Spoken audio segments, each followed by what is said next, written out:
सभी को नमस्कार। आज मैं बात करूँगा पॉलिटेक्निक को लेकर। तो जितनी भी तरीके की जानकारियाँ हो सकती हैं, मैं चाहूँगा कि उसको आपके सामने साझा करूँ ताकि आप उससे वाकिफ़ हों और लोगों तक आप भी पहुँचाएँ ताकि वो उस चीज़ से रूबरू हो सकें। तो पहला प्रश्न ये कि पॉलिटेक्निक क्या है। तो पॉलिटेक्निक कुछ नहीं है, कोई हलवा नहीं है, कोई खीर नहीं है, बस ये एक कोर्स का नाम है पॉलिटेक्निक, जहाँ पर मिनिमम एलिजिबिलिटी होती है 10th पास स्टूडेंट मिनिमम है और मैक्सिमम कोई भी आ सकते हैं। तो आइए, आपका स्वागत है। यहाँ पर चीज़ें क्या होती हैं? यहाँ पर चीज़ें कुछ नहीं होती हैं। पॉलिटेक्निक मतलब इंजीनियर बनना। भाई बहुत लोगों को तो पता ही नहीं है इंजीनियरिंग, अच्छा पॉलिटेक्निक और इंजीनियरिंग तो अलग अलग होती है। नहीं, पॉलिटेक्निक ही इंजीनियरिंग है और इंजीनियरिंग ही पॉलिटेक्निक नहीं है। इंजीनियरिंग बहुत वास्ट है, पर एक छोटा सा कंपोनेंट है पॉलिटेक्निक, तो वो उसको भी इंजीनियरिंग के अंतर्गत रखा जाता है। यहाँ पर आप आएंगे तो पढ़ेंगे जितने भी ब्रांचेज हैं ना इंजीनियरिंग के, आप जानते हैं, आप गूगल पर भी पढ़ सकते हैं, कहीं पढ़ सकते हैं, किसी से पूछ भी सकते हैं। उसी का बस एक ओवरव्यू है ना कि वो चीज़ें आखिर में काम कैसे करती हैं, बेसिक प्रिंसिपल क्या है। बस प्रिंसिपल और थ्योरी पर यहाँ वर्क किए जाते हैं और आपको 3 सालों की ट्रेनिंग दी जाती है कि अच्छा ये सारे डिपार्टमेंट्स हैं। आपको एक अवेयरनेस क्रिएट करी जाती है इस फील्ड को लेकर के, ताकि आप उनको सपोर्ट कर सकते हैं, असिस्ट कर सकते हैं उनके फील्ड में जो हमारे सीनियर इंजीनियर बनते हैं।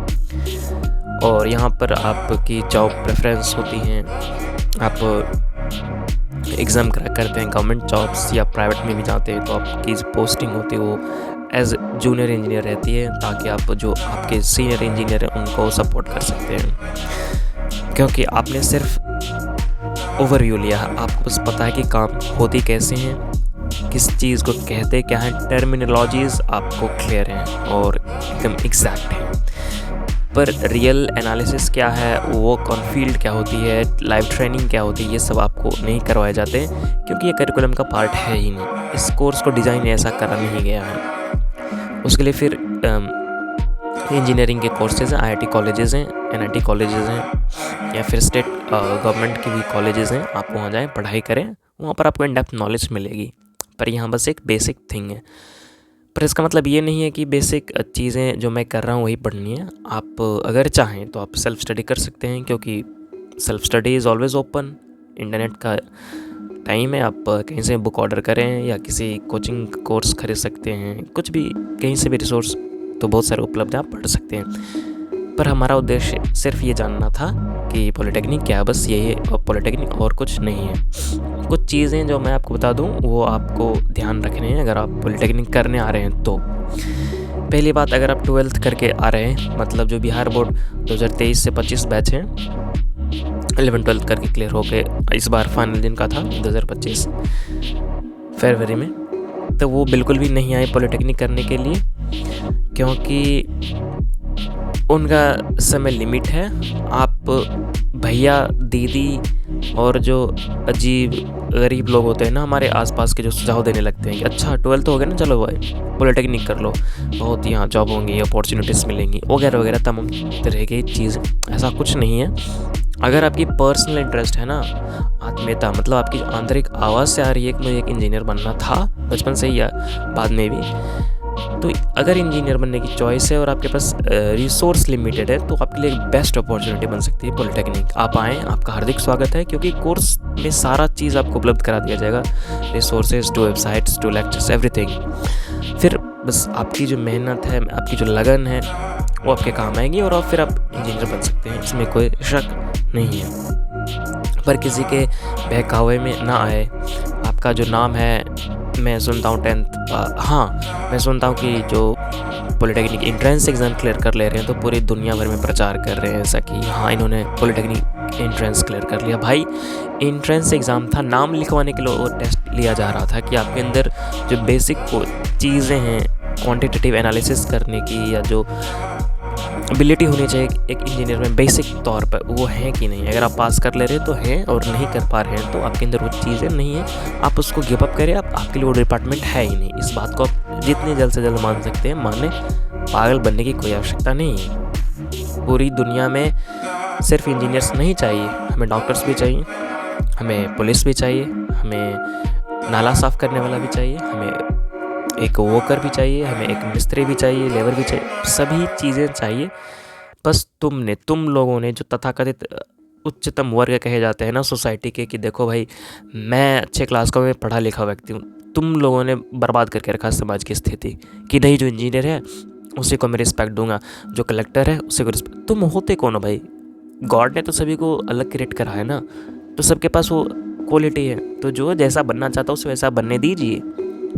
किसी को ना तो आप बहकाइए और ना आपको किसी को बहकावे में आनी है कि अच्छा उन्होंने कहा तो मैं फॉर्म भरूंगा। क्या आपके दिल से वो आवाज़ आई कि अच्छा मुझे ये फॉर्म भरना ही है? मैक्सिमम लोग के अंदर नहीं आती है, क्योंकि मैक्सिमम लोग तो बनने ही नहीं थे ना इंजीनियर।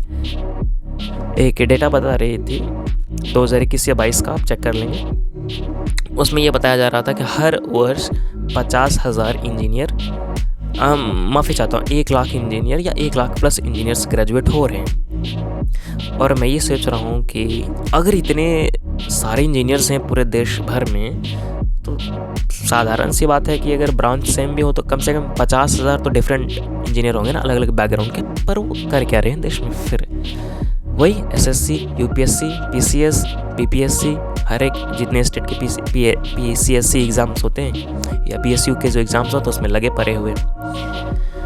सीट है 1000 और कंपटीशन या 20 लाख लोग आकर पड़े हुए। बात यहाँ ये नहीं है कि कॉम्पीट करनी चाहिए या नहीं करनी चाहिए, बात यहाँ ये है कि सीट जब 1000 है तो 20 लाख क्या कर रहे हैं? 20 लाख यहाँ घोड़े बेचने आए, सोने आए। उसी 20 लाख में मुझे पता है जिनका सिलेक्शन हुआ वही है जो उस लायक थे, जिनका नहीं हुआ वो उस लायक नहीं थे, और ना उन्हें बनने देना। और इसमें कोई मोटिवेशनल या डीमोटिवेशनल वाली बातें भी नहीं है, ये सब एक फैक्ट है, इनको जितने जल्दी हो सके अपना लेनी है। आप जिस चीज़ के लिए बने आपको वही बनना है। आप कलम या आप पेंसिल नहीं बन सकते, इस बात को आप समझें। हाँ, काम आएंगे लिखने के दोनों, पर आप पेंसिल हैं, आप इस बात को समझ क्यों नहीं रहे? आपकी दोस्ती, आपकी मोहब्बत, आपकी इश्क, आपके प्यार सब रबर से होनी चाहिए, वाइटनर से नहीं। वाइटनर फिर पेन के लिए है ना। तो उस चीज़ को समझे, ज़िंदगी में हर एक चीज़ की एक अपनी महत्ता है, अपनी इम्पोर्टेंस है, तो उस चीज़ को आप सार्थक बनाएं और समय व्यर्थ बिल्कुल भी ना करें। तो आप वापस आते हैं, तो जो 11th-12th वाले स्टूडेंट हैं वो जा सकते, बिल्कुल कोई दिक्कत नहीं है। अगर आपके भीतर से आवाज़ आ रही है कि मुझे इंजीनियर बनना है और मेरे पास रिसोर्स की अवेलेबिलिटी है एट द मोमेंट, तो आप जा सकते हैं। नहीं तो अगर आपके पास रिसोर्स है तो बेस्ट तो IITs ही हैं भाई इंजीनियर्स के लिए, तो उसमें कोई शक वाली बात है ही नहीं। पर किन्हीं कारणोंवश से आप छूट पा रहे हो तो polytechnic is the good way to go for it, and मेरे तरफ से ऑल द बेस्ट है। पर अब बच गए वो बच्चे जिनके पास कुछ पता नहीं चल रहा करनी क्या है।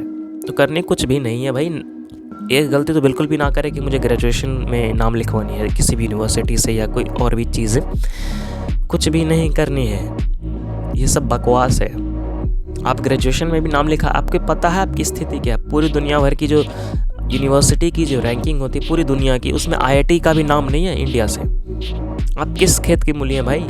आपका राज्य तो ऐसे भी सबसे पिछड़ा हुआ राज्य है, खास करके शिक्षा दर में लिटरेसी रेट इतनी घटिया लेवल पर जा चुकी है। और लिटरेसी का यहाँ सिर्फ मतलब ये कि जिसको सिर्फ नाम लिखने आती है। यहाँ लिटरेसी का मतलब ये नहीं है कि किसी टॉपिक पर आपको 20 लाइन कहेंगे लिखने तो आप लिख पाएंगे, या किसी चीज़ को अगर आपको 10,000 लोगों के बीच समझानी है तो आप समझा पाएंगे, या 10 लोगों के बीच में भी समझानी तो आप समझा पाएंगे। नहीं समझा पाएंगे भाई, क्योंकि लिटरेसी है ही नहीं, एबिलिटी है ही नहीं, क्योंकि स्पीकिंग कभी करी ही नहीं ना किसी को सिखाई गई। घर में ही वैसा एनवायरनमेंट नहीं था, माहौल ही नहीं था। क्योंकि यहाँ पर तो कल्चर हो गया ना, खा पी के धुत रहो, नशा करो और मस्त रहो। क्या टेंशन है भाई? बाबूजी का घर है, मम्मी का घर है, सब कुछ आराम से, अपनी तो कोई औकात है ही नहीं। तुम देखो ना, तुम्हें अपनी जिंदगी कैसे जीनी है, अपना अलग फील्ड चुनो भाई। भीड़ यहाँ क्यों लगा रहे हो? तो फिर ये रेपिटेशन हो गई। रेपिटेशन जब होती है तो सुनने में अच्छा भी नहीं लगता, इसलिए तो प्रोनाउन का आविष्कार करा गया था कि नाउन बार बार नहीं होना चाहिए। अब ये मैं इंग्लिश की बात कर रहा हूँ, ग्रामर, हिंदी व्याकरण, सर्वनाम। तो चीज़ें हैं, सर्वनाम चुनिए, संज्ञा मत बने रहिए। ओके। तो किसी के बहकावे में मत आइए। और आखिर में तो एक चीज़ है ही कि ज़िंदगी एक कठोर शिक्षिका है, वो किसी को बेटा छोड़ती ही नहीं है ना। तो अभी आप जहाँ आपको बौखनी है बौखें, कोई दिक्कत नहीं है। पर एज ए सीनियर, क्योंकि मैंने भी पॉलिटेक्निक करा, तो उस अनुरूप में मैं बात कर रहा हूँ कि जो मेरे पर्सनल एक्सपीरियंसेस हैं, और फ्रॉम माय अबव सीनियर्स, मैंने भी बहुत सारे सीनियर्स से बात करी, उनका भी बिल्कुल घटिया लेवल का एक्सपीरियंस है भाई। मतलब एक्सपीरियंस इतनी है कि वो तो खुद नहीं बोल पा रहे हैं, उन्हें कुछ पता ही नहीं कि आगे क्या करनी है, वो हमें क्या बताएंगे। जो खुद आज़ाद नहीं है वो दूसरों को क्या आज़ाद करे। आधा गिलास अगर भरा हुआ है तो दूसरे को कैसे फुलफिल करेगा, उससे तो पहले खुद में आधी भरनी है ना। तो बात ये है, पेरेंट्स को खुश करने के चक्कर में, दोस्तों को खुश करने के चक्कर में, समाज को खुश करने के चक्कर में आपको इंजीनियर नहीं बननी। और आप अगर आप बनते हैं तो आप ज़बरन बनते हैं, ज़बरदस्ती बनते हैं, दखल अंदाजी करके बनते हैं, और इसका खामियाजा आपको भुगतना पड़ेगा, क्योंकि आपके अंदर वो क्वालिटी वो नहीं आ पाएगी, वो जो लेवल ऑफ डेडिकेशन है तो वो नहीं आ पाएगी। और फिर आप झुंड को देख करके कंपटीशन एग्ज़ाम में बैठेंगे। और फिर बिजनेस की बात है भाई, सबका धंधा तो चल ही रहा है, क्योंकि अंततः तो खाना ही तो खानी है, और क्या करनी। नहीं भाई नहीं, ऐसा नहीं है। हम बॉडी नहीं, we are not a body. खाना नहीं खानी होती है, खाना सिर्फ शरीर को चाहिए होती है। माइंड को कुछ और चाहिए, मन को कुछ और चाहिए। मन को सार्थकता चाहिए, काम में मज़ा आनी चाहिए। भले ही हार जाए जीत जाए वो सेकेंडरी मैटर है, पर एक ही सिक्के के दो पहलू हैं ना, वहाँ एक तरफ हेड दूसरी तरफ टेल। तो ज़िंदगी से सीखें, बहुत सारी चीज़ें आप सीख सकते। स्पोर्ट्स है, चलिए स्पोर्ट्स और पढ़ाई को अब मैं बिल्कुल अलग कर दे रहा हूँ। अब जो लाइफ एक्टिविटीज़ है कि लोगों के सामने अपने आप को प्रेजेंट कैसे करनी है, पब्लिक स्पीकिंग क्या है, आर्ट ड्राइंग है, रोड पर कैसे वॉक करनी है, या फिर रोड सेफ्टी क्या होती है, लैंडस्केप आपकी तरफ होंगे, बहुत सारे एरियाज़ आपकी तरफ होंगे, वहाँ पर जानी है क्या फैसिलिटी है क्या नहीं है। पूरी दुनिया में भी क्लाइमेट चेंज की बांस चल रही है, हमला हो रही है, टेक्नोलॉजी का क्या इम्पैक्ट है, किस लेवल तक हमें जानी है, गवर्नमेंट क्या चीज़ में फेल कर रही है, उन चीज़ों को समझनी है। और फिर आपका पर्सनल कंट्रीब्यूशन क्या हो सकता है इस कंट्री को, इस पूरे वर्ल्ड को, इस ह्यूमैनिटी को, उस पर ध्यान देनी है, बजाय इसके कि 50 तरीके के फॉर्म आ रहे हैं, सब में फॉर्म भरें। हाल फिलहाल में कुछ दिनों पहले मेरे सीनियर से बातचीत हुई थी, तो उनमें एक डिस्कशन वाला पॉइंट बाहर निकल कर आया था, और वो फ़िलहाल ख़ुद भी जॉब कर रहे हैं। तो उन्होंने मुझसे कहा कि भाई होना या नहीं होना तो मेरे बस में नहीं है, पर जितने फॉर्म्स हैं सब में भरो। ये क्या बेहूदगी बात हुई, जितने फॉर्म है सब में भरो। भाई आशिकी तो, प्यार मोहब्बत तो बस एक चीज़ से हो रखी है, तो फिर 50 तरीके की प्रियतमा कैसे मैं खोज लूँ भाई।